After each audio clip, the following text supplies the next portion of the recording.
Ready to embrace the magical side of life, where anything is possible and the infinite is accessible to all? Let's have a conscious conversation about what's going on in the world, in your life, and your relationship from the expanded perspective of your soul. The path to awareness begins and ends in the heart. So let's take it there, one step at a time, and learn to cultivate magic in your life every single day.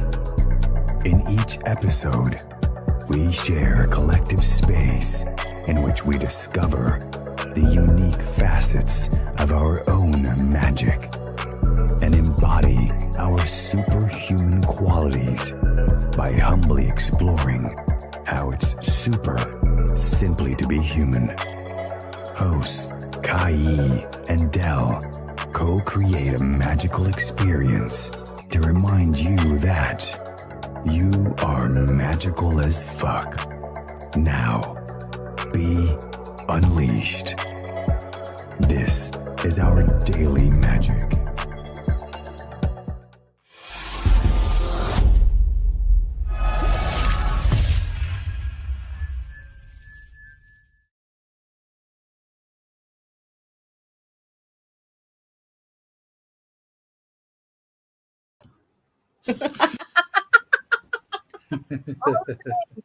All the things. It's time to get started. Welcome.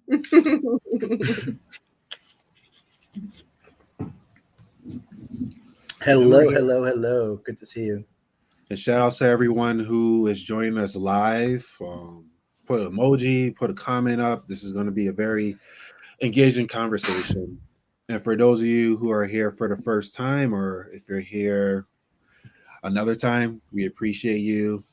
And welcome to another episode of Our Daily Magic. This podcast is dedicated to just having magical conversations in which our audience and ourselves, we get to see someone showcase their own unique magic for here. Like our intro says, you're magical as fuck.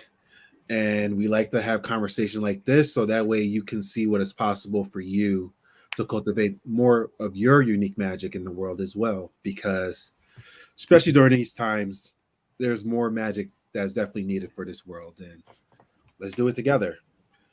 So I am one half of the host, Dell, and I'm Kaí. And I have the pleasure of introducing our very special guest today. And as I convey to you a bit of what our guest has to bring to the table, just know that this is only a sneak peek of the full big picture that this person brings and that we all bring. So here we go. Our Bretminster Fullofit, in full, Radical Bretminster Fullofit, is an original Togetherland Ringmaster, a visionary troubadour, and help me with the pronunciation there, a concept architect, a magician, but spelled very uniquely. We're going to get into all of these terms because I want to break them all down. Awesome. And metta futurist, who is conceiving Togetherland, the only planetary scale social fractal impact entertainment innovation set directly on the ground of being as an emergent structure, and the only practical kind of invention that has no limiting dimensions. Now that's really intriguing. He is also a cryptopoet and philosopher, and noted for unorthodox ideas on global issues. Bretminster has been on a nomadic journey around the world with his wife, Tansegrity, and friends, pollinating radical change through spirit-motivated social action. Through his explorations and praxis, he has become an undercover thought leader on topics such as self-organization, new economics, gifting, sociotechnologies, activism, co-creation, and conscious evolution. As a professional networker, net weaver, and resonance recruitment specialist, Bretminster has a friendship agenda and is always happy to help co-creators in whatever ways he is able to support. With a strong trust network of heart-based change agents across disciplines and purpose, all bases are covered. Welcome, Brett. Thank you. Thank you. So it's great to be with you guys. Yeah, it's a long time coming. Yeah, indeed. Can I get to some of those terms? Because those are pretty awesome. Yeah. So am I pronouncing this right? Is it visionary troubadour? Troubadour. Troubadour, got it.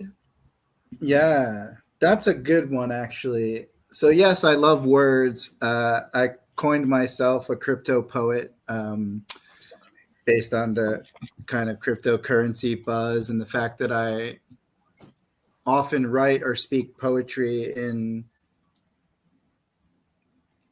crypto or hidden in a hidden sense. Not to be a trickster, really. It's just my style is to allude and connect many different genres and collectives and pieces of literature and different disciplines. So I'm often quite. You'd have to kind of know a dictionary or Google to sometimes make the connections that I'm talking about from a literary perspective. So I just called myself a crypto poet. Oh. I love it. It's funny. I was thinking about Bitcoin. I know. Because I first thought, like, wait, the other way, flowing with the cryptocurrency. That's exactly what I thought. Yeah, as well as you really should have. I mean, crypto basically means hidden. That's or can mean hidden, or sometimes it can mean occulted, or it can mean like a code with cryptography in the cryptocurrency. So I like to mash words together, and I often do it for the love of my own creativity. I don't always, expect people to take away a certain thing or to please an audience. I'm kind of an artist for artist's sake on many levels. So I kind of go with what feels good and what self-describes myself, even if it's that's definitely mysticism because I took it that way. Straightforward. So yeah, I'm always playing words. It's important. Yeah. Yeah. Oh, sorry, I just had a little bit of a delay, so for a second there.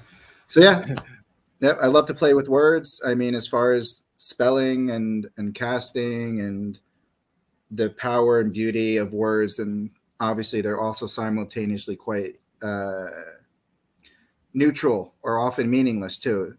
As I'm sure everyone out there in your spheres knows, words are interesting in themselves and a very foundational type of creativity, really. The words we use, obviously how we think in our own minds and affects our creativity and our reality. So I love making up new words and new terms. Sometimes it's important to do that. And a lot of people sometimes would give people flack for that, saying, why can't you be more attached to what is or not? But sometimes you need to create new words when you want to create new things and new experiences and kind of wipe the slate clean and all that. So I'm really big on that. But visionary troubadour, I actually borrowed from somebody. It's nice that you asked about that because that kind of goes back to a key part of my journey, really, I think in 2010, all the way back to, if I got the year right. But I came across a guy who really inspired me, and he wrote a post talking about visionary troubadours. And these are people, I wish I could remember it word for word, but the essence was a visionary troubadour is someone who goes around the world giving their gifts and pollinating with all of the things they know, often staying in like amazing places and getting treated to food and accommodation because people enjoy being part of the story and people just gifting different things to each other in a way. So the visionary troubadours got that energy. And when I came across that in 2010, I was in quite a bit of a funk, and it really inspired me. And I thought, I want to put this to the test. I really want to learn about what this guy's talking about with the gifting economy and traveling around the world really through spontaneity and synchronicity. So that was a really big turning point for me. Actually, I remember I wrote him an email saying, I don't know much, or I just need to know more. Can you help me out? Or can you give me some clues or tips or something? And so that's what a visionary troubadour is. And to this day, I've always thought, despite all the other things I've gone on to do or new words, I'm like, yeah, I still love this word. I still feel like a visionary troubadour. And I've been cultivating my futurism skills and my prophecy type skills and the visionary skills. So for me, I mean, he's moved on from it, right? Isn't it interesting? You know, for him, it was just a one thing he put out one summer and it was a nice term. And for me, it kind of meant the world at that time. And as much as I kind of move on, like we all do, it still really strikes my heart quite deeply that, yeah, visionary troubadour. That's how I want to live. I want to live large. I want to live in the infinite abundance you guys are talking about in the introduction. I want to just feel free to move around the world and be hosted by my friends and bring all the gifts I have through all my experiences. Because when you do that, that's how you get all those great experiences as well. By very much just living that thing, you actually gain a lot of experiences that people would not expect or otherwise have. Because living in a gift economy or a paradigm like that offers its own unique treasures that you wouldn't be aware of unless you kind of jump off the abyss and go for it. You keep saying a word that I'm curious to learn more about, because this is my first time hearing it. Gift and economy. What is that? The gift economy.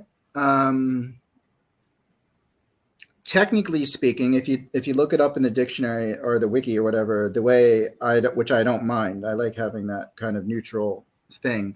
A gift economy is kind of a space where people give to each other without expectations of a future reward, to keep it really simple. So, and you know, it came with the word economy because people were trying to reimagine bartering and exchange and economies and all that. So the gift economy in my world and my networks became very popular based on a book by Charles Eisenstein, who is an author on sacred economics and other topics. I know he made it very popular in my world and the people that I knew about. Gifting itself goes back really to the matriarchal type of societies and cultures. So it's an ancient, practice or an ancient form of economics where everyone gives according to their abilities technically and receives according to their needs. That's also one definition of socialism, I believe, but that went off in some weird political thing. But it's a very nice thing to give according to your ability and receive according to your needs. So gifting, I often just make it very simple. It's like a birthday party, right? You go to your friend's birthday party, and if you're in a good space, you bring them a present. You're actually not giving them a present expecting to get a better present next year, or to curry favors or something. Of course, some of us do that, right? I'll give a big present so they give me a big present back. But theoretically, an idea, we've all had that experience of buying someone a gift because it feels good to give them something because you have that ability and you want to support them in some way or celebrate them in some way. So a gift economy is based on those types of principles. Burning Man was also very much in a gift economy environment. So it's over the last 20 or 30 years, it was a big term in a lot of alternative spaces and for people trying to figure out how do we transition or how do we transcend capitalism itself. And can something like a gift economy be scalable? Because mostly it's usually befriends and networks. And it doesn't feel like a lot of people are like, well, how can that work on a planetary scale? So that's been one of my investigations and trying to create new solutions for something like that. And I now really use the word gift paradigm because I wanted to go past associating everything with economics because it became a little bit boring for me and like limiting and like everything economics. So I often talk now about a gift giving paradigm. So like a paradigm, a whole civilization that is founded and operating from this idea of gift giving, which of course with our advanced human technology as the soul and our advanced physical technologies and our advanced philosophical technologies and organizing technologies that have all come, it's completely feasible to have a gift-giving paradigm using all of the abundance we have intelligently and, wisely. It's certainly not out of the question that we can't do that. Got it. So can you also tell us about your origin story which, as I heard, was steeped in a journey into discovering different paradigms in mental health. Yeah, right on. Well, I'm 46 now. I was born in New Jersey, so I grew up there. Where you guys are at? I'm from Monmouth County, down by Freehold or Asbury Park, Howell Township. Wow. Yeah. So I spent most of my time, really, aside from going to college, a couple of bits here and there in New York and Maryland. I pretty much stayed around New Jersey until I was about 37. So that is my big home there, and I miss it. I've been traveling the world for the last 10 years and haven't spent much time in New Jersey or the US, so I kind of been missing it a little bit. Aside from your 40 degrees, I'm not missing that much at the moment, but yeah. So yeah, I'm 46 now. When I was 19, I was at my first semester of film school, and I had what some people might call a psychotic episode. Some people might call it a spiritual emergency or a spiritual breakthrough. And as we've all learned, I'm sure you would concur that it really, what can define something like that is the context and the culture that you're a part of. So being in New York at film school at the time and coming from middle class, white middle class New Jersey family and all that, I quickly went into the category of mental illness, diagnosis of bipolar disorder. And my family was quite lovely, actually, and supportive compared to a lot of people that go through what I do, but they also weren't into alternative or holistic healing or had been hippies, really, even though my parents grew up around that time. Like, they were not into that. So it was all foreign to them, the kind of solutions I would have most liked, you might say. So I basically, for 10 years almost, went through the mental health system from a Western perspective in New Jersey. I got better after this first episode, in a sense, and thought I had moved on, really. I thought it was like a blip in the screen that I had this episode. And then I had another episode, and I lost my girlfriend at the time through that second episode. So now I kind of had this episode again, plus a super broken heart. So basically for 8 years, when I was about 22 to 30, I often say it's a dark decade of the soul instead of a dark night, because like a night wasn't long enough for our Bretminster Fullofit, right? So I really spent this whole 8 or 9 years in the mental health system. I literally was put into the psychiatric ward against my will about 6 or 7 times. So I have I wouldn't say unusual. I've learned now through my travels, a lot of people have had what are called psychotic episodes. A lot of people have even been hospitalized, of course, medicated, and all. So it's not as unusual as I first thought. It is a little probably unusual for that many visits to the psychiatric ward against your will, and to come out the other side is probably also unusual if you're going to go that deep in. So yeah, 6 months before that first episode, I said to my friend, how will I know genius if I don't know insanity? So from the perspective of magic and reality creation and all that good stuff, which I was less familiar with at the time, but mind you, clearly I called in to have that kind of experience. And over the years, I'm, as we all do on some level, of trying to look at, like, why did the meaning of it, what is the blessing in all of this? And eventually a lot of that has come to me. But so my origin story is very much about this I call it the bipolar experience, because mental illness is a red herring. It's a terrible decision by civilization to call unusual, let's say, or out of the bell curve experiences, and to pathologize them as mental illness was a wrong fucking left turn. I wouldn't say it was any single fault of a system or institution. It's just sort of like conscious evolution, like as part of the civilization's own evolution. It seemed like probably the appropriate thing to do. And scientism and materialism has deeply altered our understanding of magic and consciousness and love and these things. So it kind of makes sense from an evolutionary perspective for people to think, oh, it's a mental illness, there's something wrong with somebody. But technically speaking, if we really get into this, even the science of it, so I'm not talking completely left field intuitive here. I'm talking about the fact that most of our neurotransmitters are in our gut and in our heart. They're not even in the brain. So they're working on this idea to give you serotonin uptake inhibitors for your brain, but they're not even hardly there. Second of all, it's not a mental illness, it's a whole body dis-ease.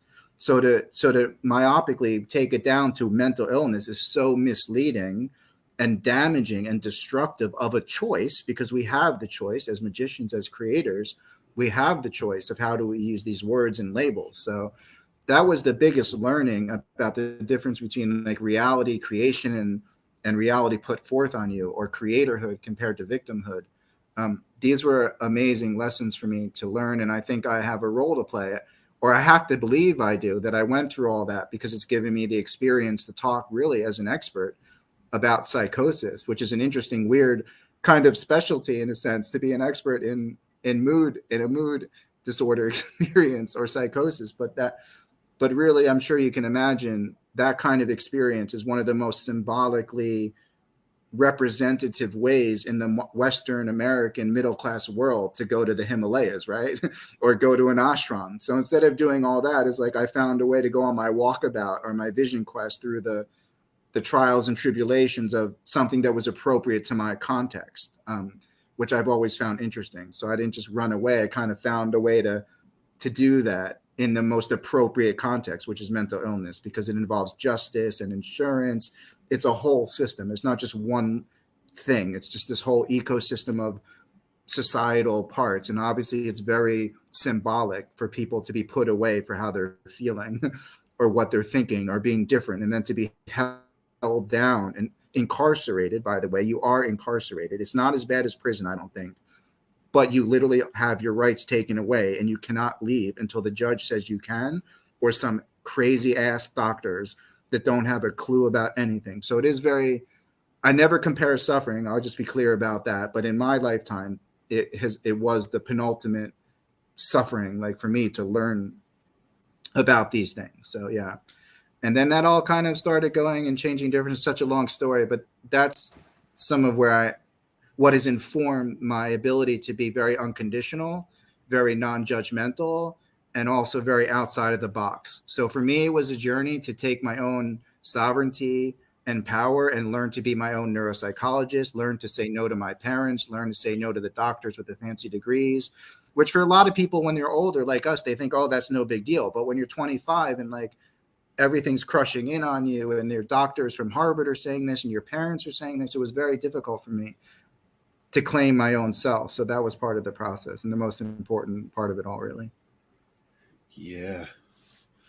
And I'm sure whoever's listening, part of his story definitely resonated with you as well. And drop some comments, drop some questions, hit a heart emoji if this resonated with you, because it definitely resonated with me. And that's the whole, what you just mentioned of being young and being told by parents and people higher up than you exactly. You already got somebody. But being told by parents and being told by higher authorities what's going on with you, this is what it is, and your beliefs, what you feel is going on. No, that's not it. And it reminded me, I forgot who mentioned it. Somebody I was talking to before that was diagnosed. There was diagnosed as well from, I forgot where it was, but it was very good. But the person was just having this visceral spiritual awakening going on. And they was trying to explain it to their psychologist that got appointed to him by the court. Like, this is what's going on with it. No, this is not it. This is what's going on with you. This is what you're diagnosed with. This is what's happening. You need to stop thinking that way. And this is what you need to think like. This is what you need to be like. And wow. It's I honor the fact of like the mental health space of like the clinical diagnosis and things like that. But then it's like this other part of me is like, why are you going to try to put a finite definition on something that infinite is going on in the moment? Like this infinite visceral experience that you personally know more about than whoever's out there that's trying to tell you what's going on with you. And kudos to you at such a young age to really be able to do something that we all are afraid of doing, telling our parents no, or telling the higher authority no.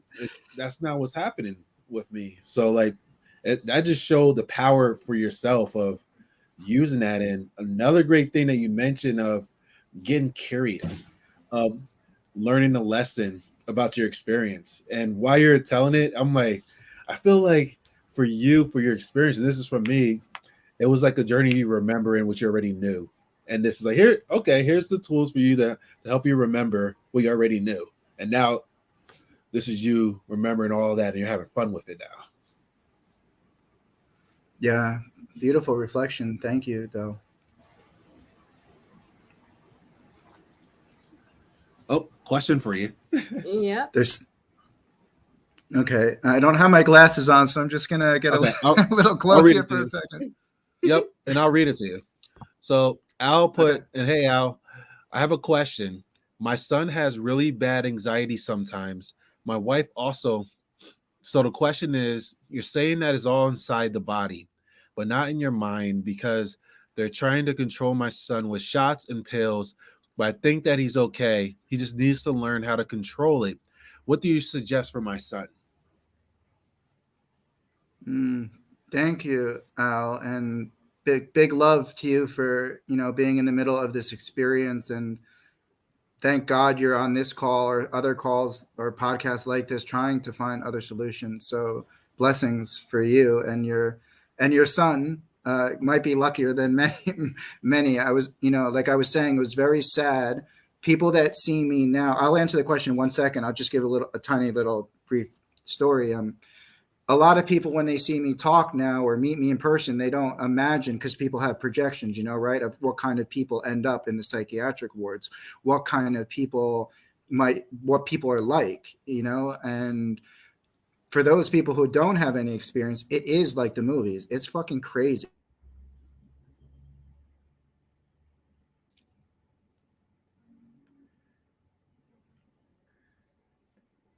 And hopefully he comes back because this is getting good. Right. Just as we're getting good. By the way, Al says, yes, we're going to dive right back into it. Yeah, this is a really good conversation so far. And he's about to say something very profound. It's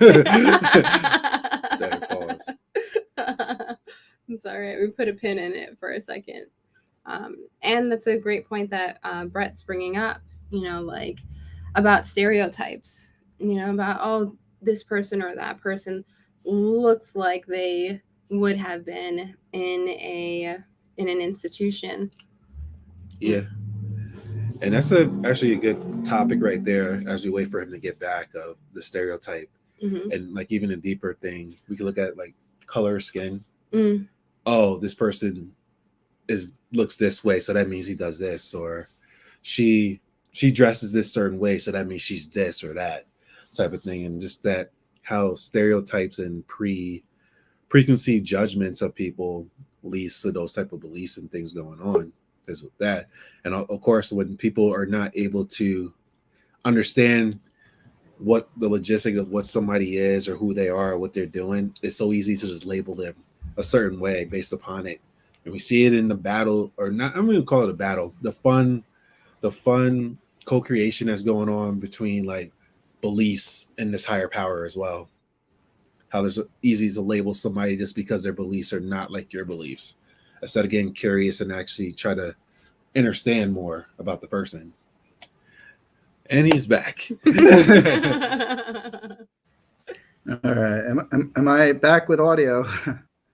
Yeah. Yep, we can hear you crystal clear. Okay. I'm sorry, everyone. I thought I have a good Wi-Fi, but you know how it goes, I guess. So anyway, I was just saying the psychiatric wards are kind of basically how they're depicted. It's a pretty rough, desolate space. And I saw a lot of people, I would say like 80%, if I had to put a number. I don't know where I'm getting it from, but so many people get left behind in these psychiatric wards and day programs. The parents and the families just can't handle it anymore. The person's experience, the system, it's really tragic in that context. Really, really sad. So number one, Al, please do as much as you possibly can, if you have the resources, and personally and emotionally and financially and spiritually, like, to just do your best to stick with it. And then I'm going to answer your question. So and Dell, by the way, I want to be clear. I agree with you on one thing. Classifications are super helpful in life, right? maps and words are classifications. They're shorthand symbols for much deeper experiences, basically, in my view. I kind of define words or symbols like that. They're like lazy shorthands, because it would take forever for me to say a million things when I can say, words paint 1,000 pictures. I guess it goes in the opposite, right?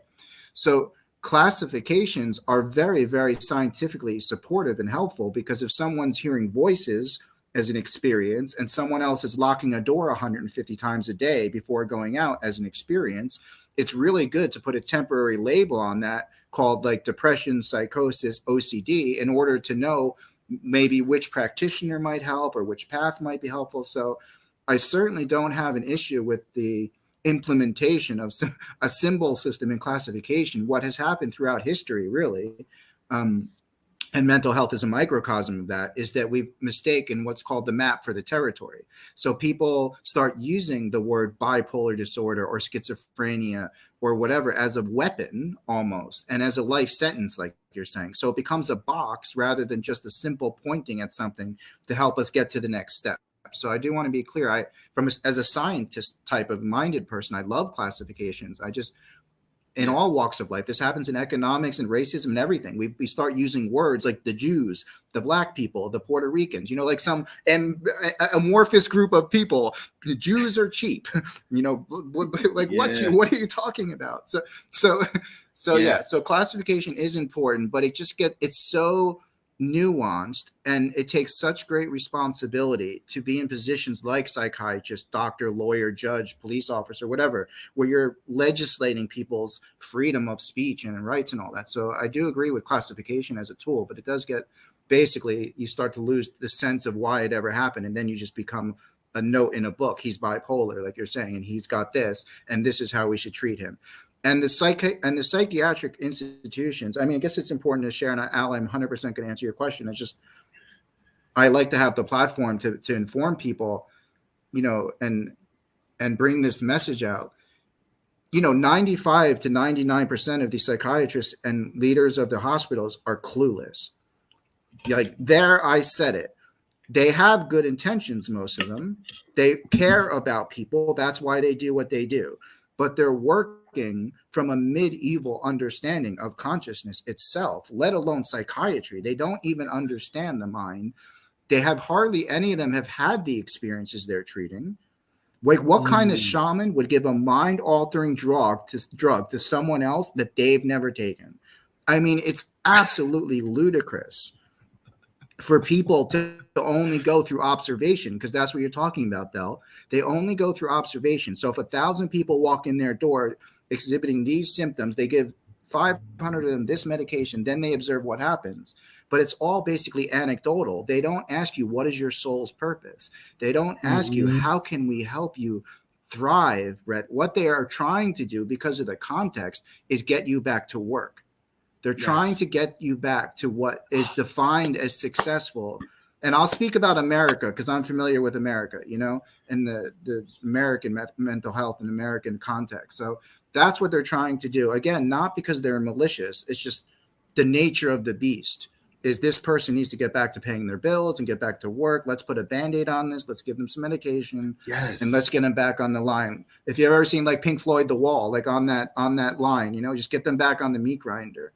So the whole system is fundamentally delusional, which is the beautiful inversion that we always have in reality, where everything is literally inverted from the truth, which also has to do with biology, by the way. We see upside down, right? When visual stuff comes into our brain, it's like upside down. Why do you think people get confused when they try to turn it right back up? But anyway, the whole system is completely inverted and completely destructive and completely really nasty.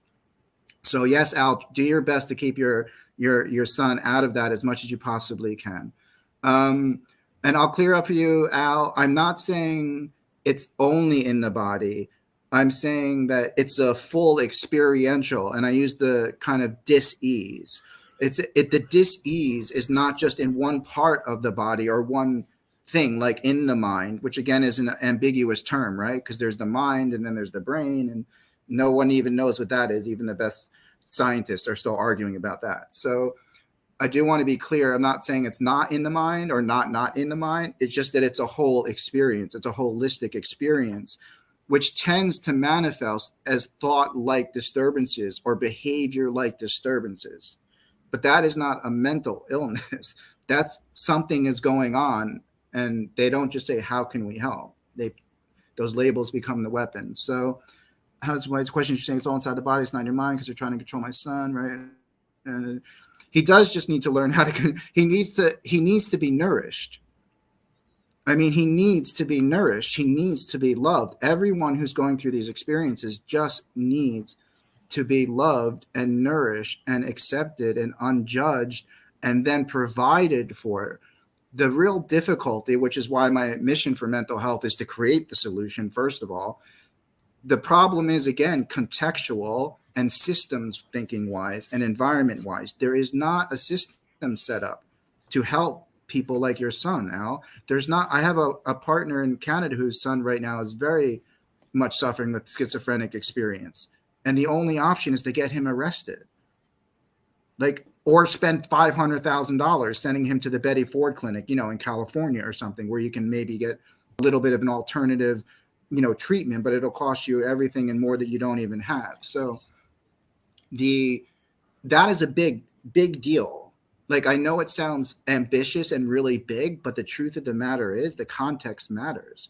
All of our system matters in this discussion. So the system is classically trained to see everything as a nail, like a hammer. There's a famous saying, I think, if all you have is a hammer, everything looks like a nail. So the system is like the hammer. Everything, like you're saying, Del, looks like a nail to them. So they just nail it down and feel good about it.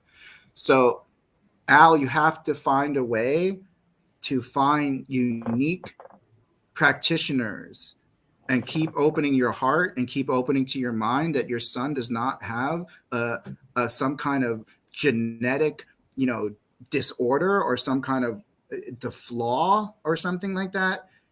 He's just probably a way shower, first of all.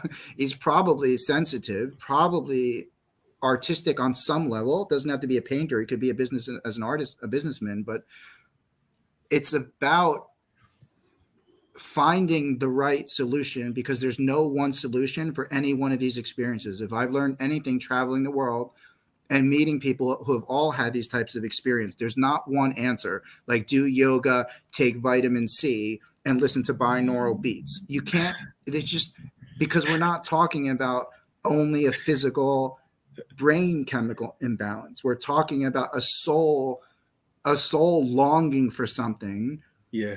And not having the global village to raise that thing out of that person. We don't treat each other like a global village. So thank God for you, Al, that your son does have someone that cares. And you can send me a message. I'll see if there's anything more I can do to help, or some other resources.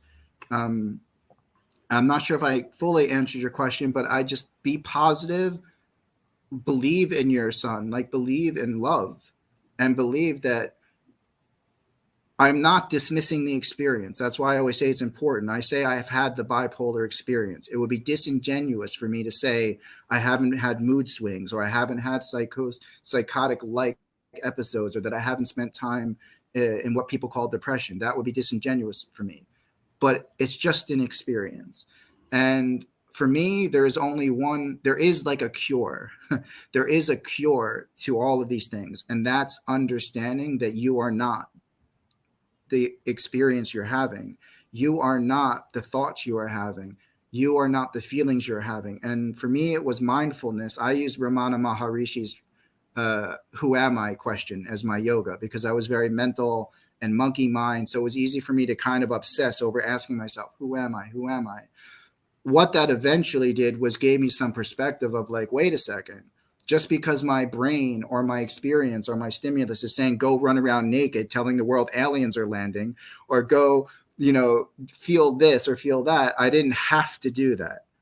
When you over-identify with your own, this is why it's a spiritual path to me, because it's no different than the spiritual path of not hating your ego, but disidentifying and having some space between you and your thoughts and feelings and senses and emotions, so you can look at them and say, wait a second, is that my story? Is that who I am? And as soon as you can create that first bit of distance, I'll say, rather than separation, because it's not, you don't want to fragment, but just creating some perspective is probably the best word. If you can create some perspective between you, this abundant, as you said, eternal, infinite awareness, divine godliness itself, and start turning inward to find that, then for me, you can cure, quote unquote, anything, including these perceived mental illnesses. So, so Al, send me an email, maybe if there's anything more I can do or any other inspirations I can give you. And on a practical note, like my dream is actually to create a network of interconnected, decentralized healing and live-in centers, kind of like what Patch Adams did, the famous Patch Adams. He created a hosptal in Virginia where he freely treated people without insurance or anything like that. That was a movie that Robert Williams did, right? Yeah, Patch Adams.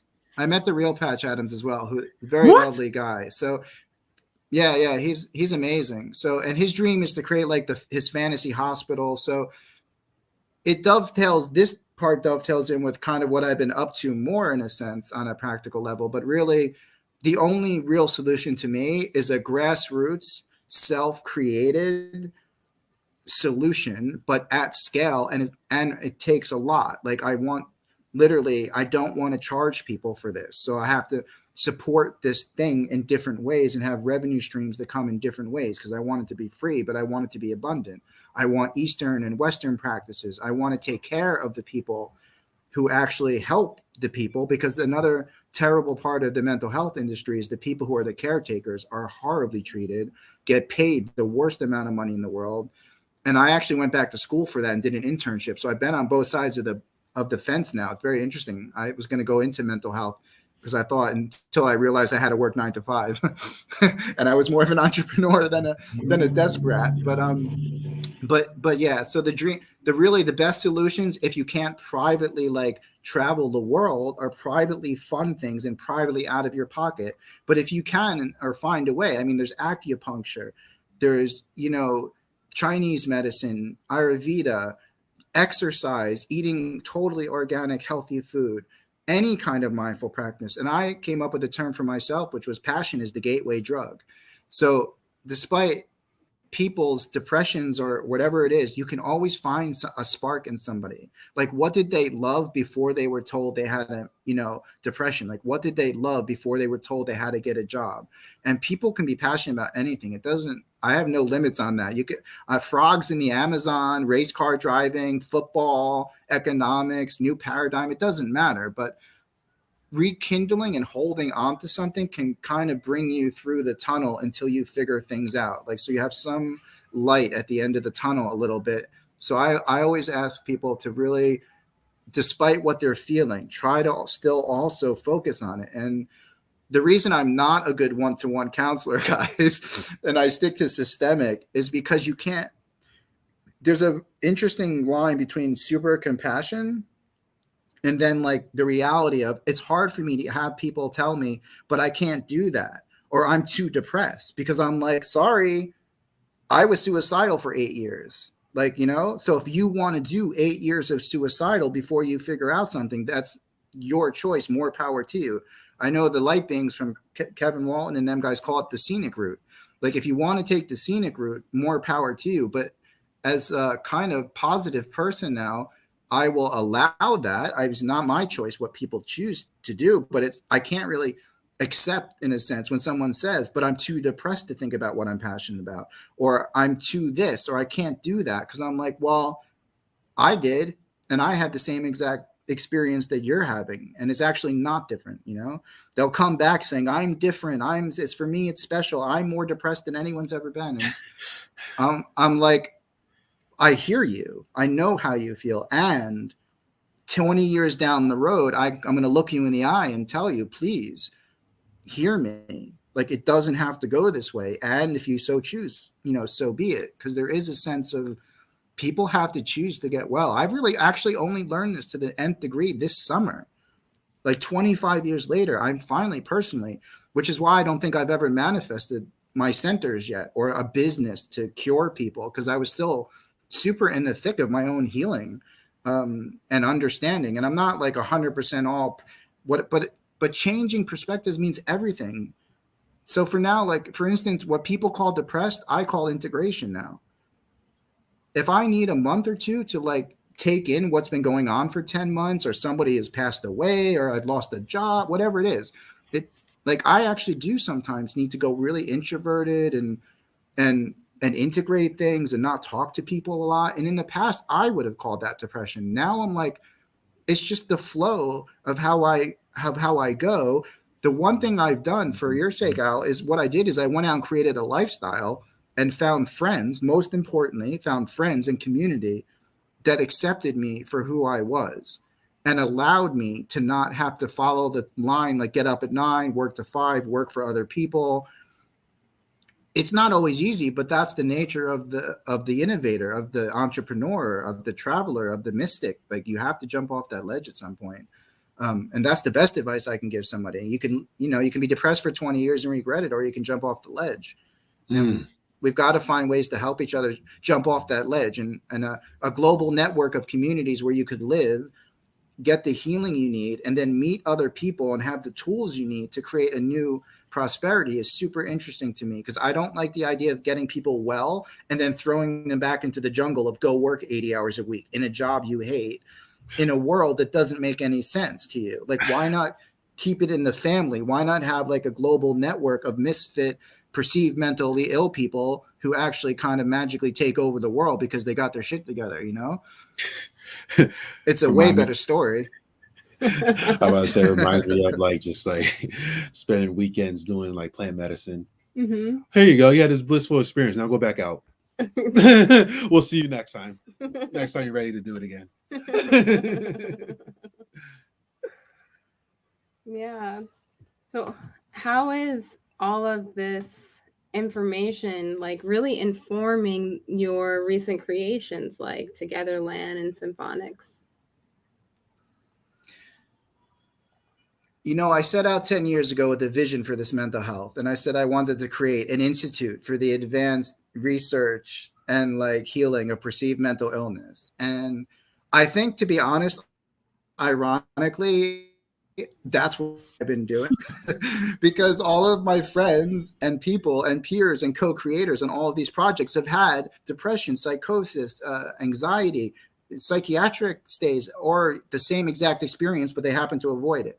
So on a very magical, funny, paradoxical, ironic level, I feel like this whole time, that's my like story unfolding, like my DNA. So on one hand, it's everything. The foundation of all the work I've been doing the past 10 years, which is very much about what people call living design and internet and technology and whole system, all these big words, social architecture, blockchain, and how could we shift the planet to a more, equitable place that works for all, and not just changing the internet or changing like justice, like literally like wipe the slate clean. How does planet Earth really get experienced as the heaven that it is? Not like in the future heaven on Earth, not like if we get our shit right heaven on Earth. Like what if Earth is heaven and we just like literally, like they say in the Maya, like the non-dual things, it's like we can't see what's right in front of us, that this is heaven. Like this is the liminal event horizon, like where we're in a timeless, spaceless place and we keep thinking we're just humans like in some kind of simulation rather than like, oh my God, we're in heaven. It's it's another Robin Williams movie, by the way, What Dreams May Come, if you guys have ever seen that too. I just watched that like last week. As far as I'm concerned, that's kind of what's happening. We literally are in heaven, but our choices and our perception, it keeps distracting us to thinking we have to wait to get to heaven, or someday it'll be heaven on earth, or someday when we die, we'll go see God, whatever that is. So yeah, I've been involved in looking for 10 years because I'm a generalist and I'm kind of smart and I ask good questions and I'm just curious person. I've been involved in research, design, and development of things like myself first, like you're saying, Kaí. It's always been about wellness, coherence, personal transformation. Conscious evolution is a word that I love. This idea that we aren't victims of life. We are the creators here. So I've done 10 years of that nearly as part of my rehabilitation. See, that's the thing, Kaí, Dell. Like I have I realized a couple weeks ago, I'm trying to take my own medicine. Because like you said, like you heard me, I complained that these doctors don't take the medicines they give. They don't understand the situations they're in. And if I'm going to Oh, every time it's about to get juicy. and have somewhere to Okay, yes, he's go. back. Yeah. So Al and his son would have someplace to go and they wouldn't get charged and they could have this amazing experience. Like that, I feel is what my calling is really. But so this is wellness, incoherence, and non-victimhood and all that has been a foundation of everything. So on one sense, it's really quite beautiful. Like I'm trying to figure out how to transform my perceived mental illness into a blessing. And I feel like super, super close. I mean, this is a beautiful reflection for me to be talking about it this way and to just be sharing about it again. I just love talking about it really because it feels so super close to being like, oh, okay, now I've taken the medicine, like I've went through the hero's journey, and what is the elixir I want to bring home? And the elixir is these healing creative communities. And then when you get into what I've been doing for 10 years is preparing technologies like internet technologies, organizational structures, personal transformation tools on one side of the thing, the kind of infrastructure. Like how could you do that at a planetary scale? You need to use nature's way, like fractals and certain technologies, so everyone can be communicating together like one super organism. There used to be something called the global brain, but really it's a global body that we're trying to create that also includes a global brain and a global nervous system and a global heart. So that's, for whatever reason, I was called to spend 8 or 9 years now really pioneering or looking into these things. And then last year I realized my deepest love is talking, is narration, is journalism, is movies and stories. So I came up with Togetherland, which is a cross between the 2015 movie called Tomorrowland with George Clooney, and our structure is called the Together Life System. So I was watching the last 3 minutes of Tomorrowland, which is brilliant, just the last 3 minutes. And I said, yes, Togetherland. I want to create a real-time planetary scale, interactive, immersive, movie-like experience where the whole planet sees itself on a movie set. So therefore, for example, you normally would spend $500 million on Avengers, and really nothing gets left behind except some t-shirts, toys, and like 2 hours of your life where you're like, oh, that was kind of entertaining. So I'm basically going to find the right people, and I'm going to take 500 million. There you go. It's all about the fun. It's all about the fun. I'm going to take the 500 million and I'm going to, we're going to create like 1,200 person cities around the world that are sets. We'll have solar radiation management to save the climate. We'll fund all the innovations we need. We'll grow the food.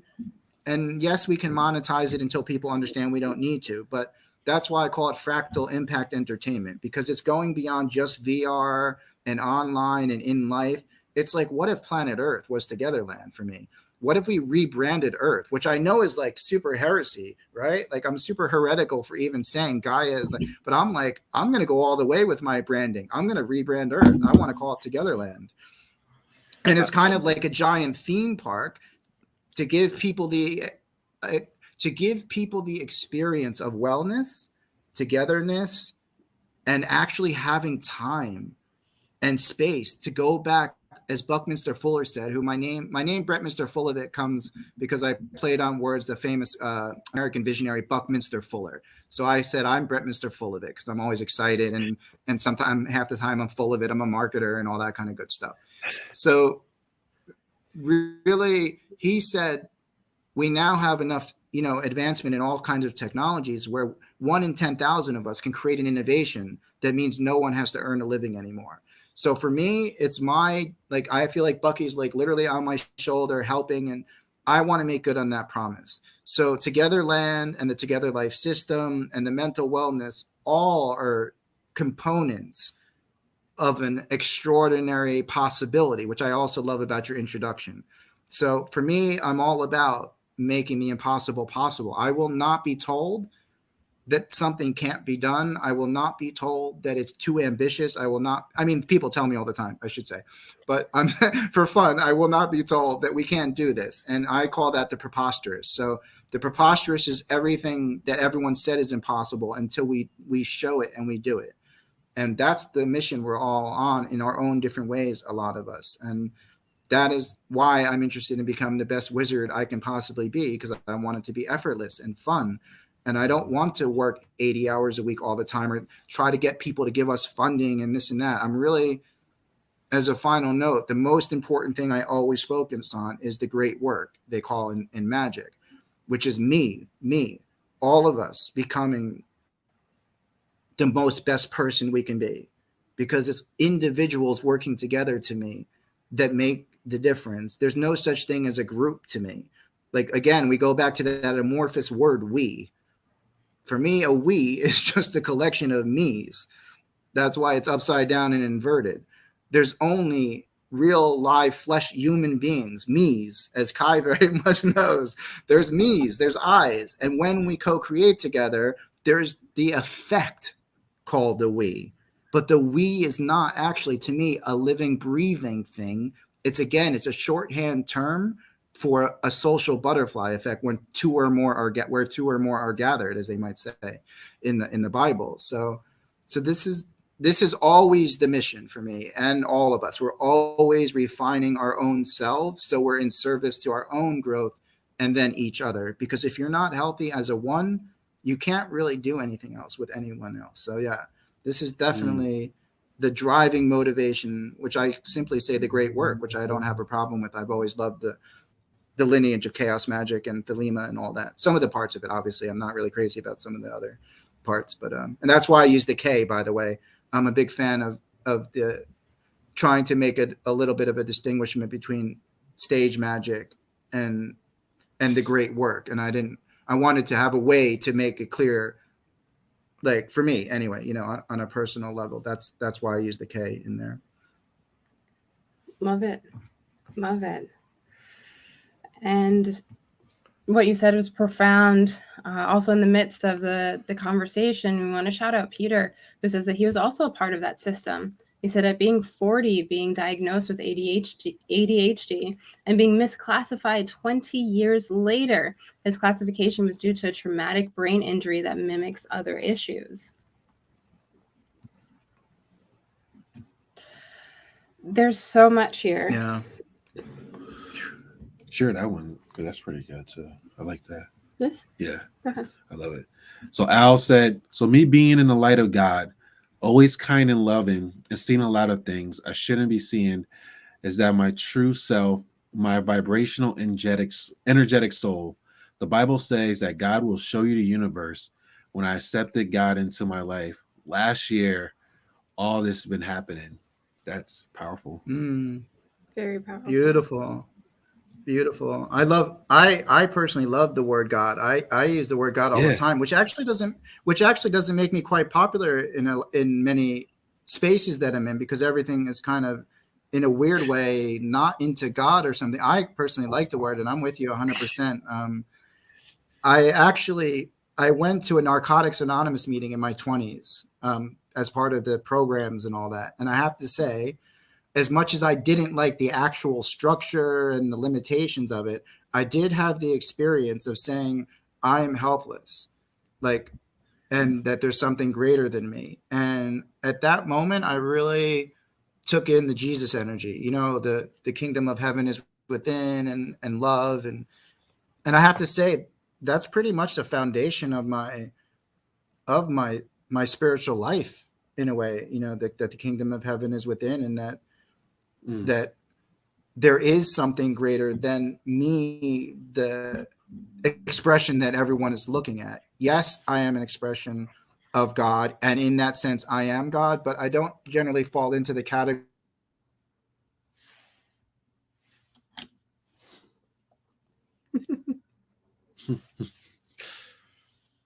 It's great. And while he's coming back, hopefully he comes back, he got to a good point, and I was going to share it out there, and it's on the terms of God. and how some people like hearing the word God, they're like to it, and I totally hear where they're coming from. Especially for me, having the experience of religion to spirituality to coming back together, of reintegrating all of it. So at the point now for me, I'm actually able to say that word again, because before it brought up just so much to me due to the fact of how I was raised with it. God wasn't something to love or have a friendship or build a relationship with. Mm-hmm. God is something to fear, to obey, and he does destructive stuff and wrath and all these other stuff. And if we don't obey him, we're going to be punished forever. And he's a loving God, but then there's certain conditions to receive his love. So for me, and then this is when I had my experience of my awakening through playing master, things like that. And I got to see this other side of this unconditional love that's just here. And I'm like, wait a second, like, I feel like there's more to this than like I have to either I obey or I gotta be afraid of this thing. I'm like, yo, like, why is this thing that's so powerful and created all this stuff has conditions for me to be able to receive it? And then also I'm like, the other question is, this thing is infinite, so isn't infinite everywhere?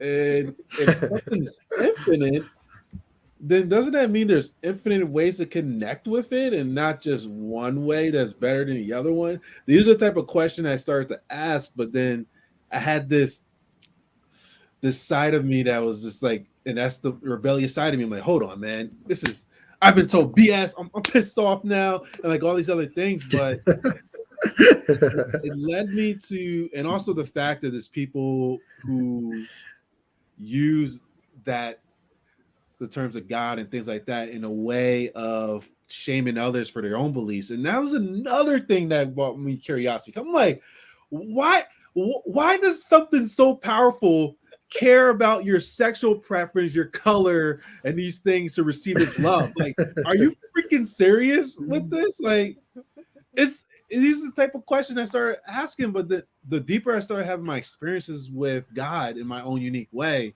then I started to understand more his relationship. And it's like, it's just love. There's no condition for it. It's like, hey, I'm here whenever you're ready to receive it. Like, here you go. There's no conditions to it. The conditions got put on by man. And from God, it's unconditional. But then we have put on these conditions to how we interpreted how God wants us to be. Like, or how everyone should be to receive God's love. Like, are you serious? Like, and now also from my own curiosity and just learning more about all these different teachers and how they had all these different experiences that they was able to experience this divine nature. So it's like, it led me to, in the perfect timing, you're back. It just led for me to say that, and also just spark up these type of conversations and openly say these things, because like, yeah, I was afraid to say that. I was raised to be a certain way, and like, thankfully I was able to experience that, because it helped me to bring more awareness and get me curious as well. It's like the tools needed for my soul's expansion to learn more about my own unique experience with this divine creator.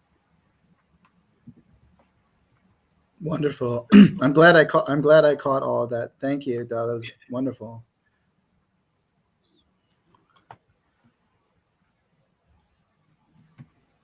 So Peter also says that this has been a very diverse and extremely interesting conversation. So thank you for being here, Peter, and for everyone who's watching and listening. And Brett, I'm super curious, like, if someone wanted to be in touch with you or to find out like more about your projects and, you know, maybe even how to get involved, where would they go?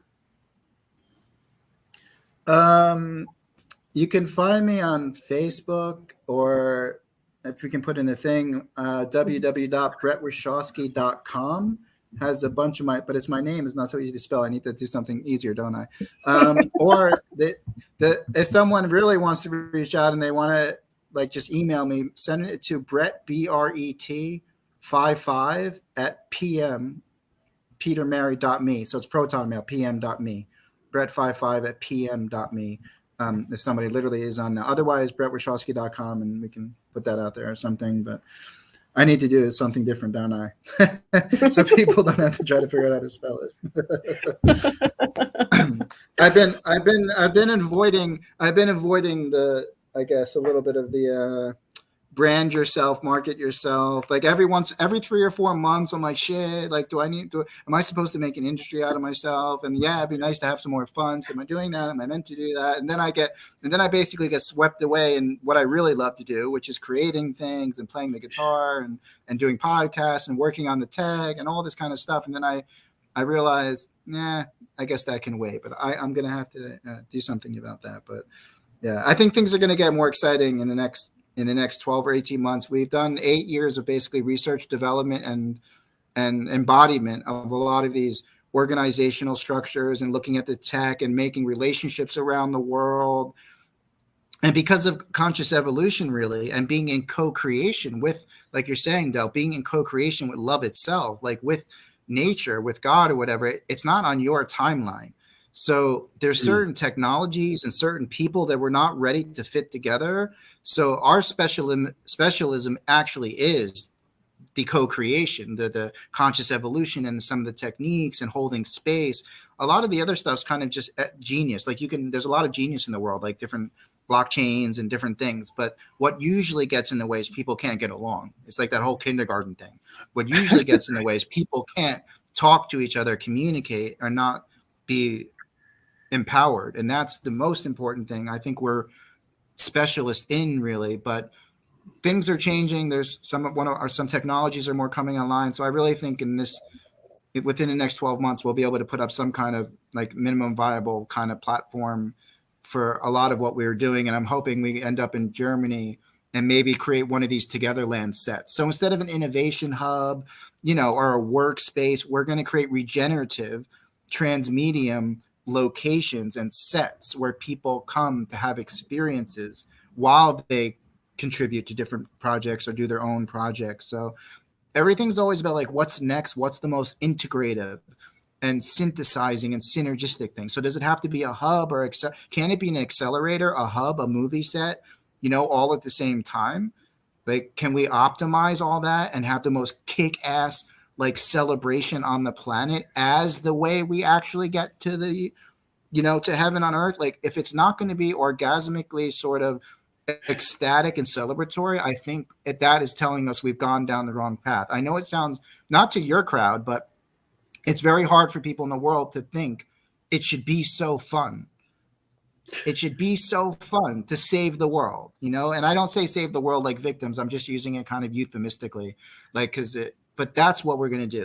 Togetherland, I know people that have solar radiation management that can actually turn the sun back up. We know people that have a mine with graphene. We know people with all these different innovations. So the good news, as the saying goes, is that it's all here now, and the universe or God or whatever is in control. Like, get out of your own way, follow your bliss, meet some awesome people, and start learning how to have a good time in life, despite whatever those appearances are. Like you were saying, Del, people get confused by words and things, but follow your heart. Your heart will tell you to go and who to be with and what job to take or whatever that is. So I guess I'd rather leave us with that. Like, follow your bliss. That's what I do. Like, I learned this saying from Joseph Campbell in 2010, and since that day, I haven't stopped trying to master the art of following your bliss. Well said. Wow, this has been such a fortuitous gathering and a really amazing conversation to connect your origin story and also to really kind of like have this experiential conversation where we get to get a sense of the embodiment that you've been doing over the last 8 years and how it's really coming into the world and manifesting all around us. You are the deliverer of an amazing message, and super grateful to have you here today. Yeah, I met, so just for shits and giggles, I met Kaí a few years ago in Mexico through a friend of ours. So Dell, it was great. I have never met Dell, so Dell, it was great to share some space with you, man. Obviously, as the saying goes, you're a lucky guy. I'm kind of old-fashioned chivalrous. I'm not going to say anything about you, man. I'm just going to say you're a lucky guy, obviously, right? And when I come back to New Jersey, I'm sleeping on that couch behind you, and I'm going to play that piano. So just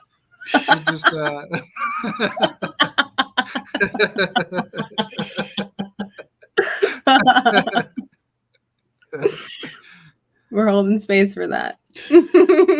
It was wonderful, really.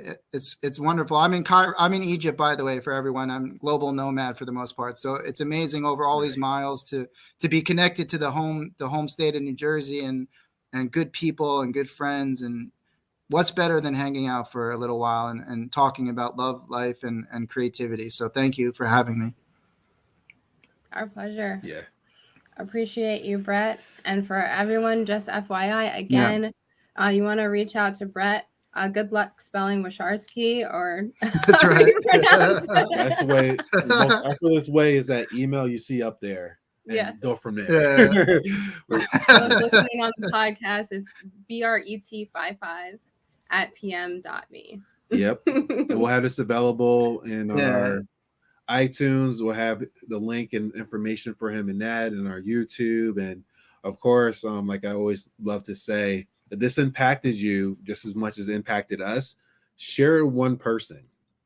And also, what is one takeaway that you could take from this to help you cultivate more magic in your life as well?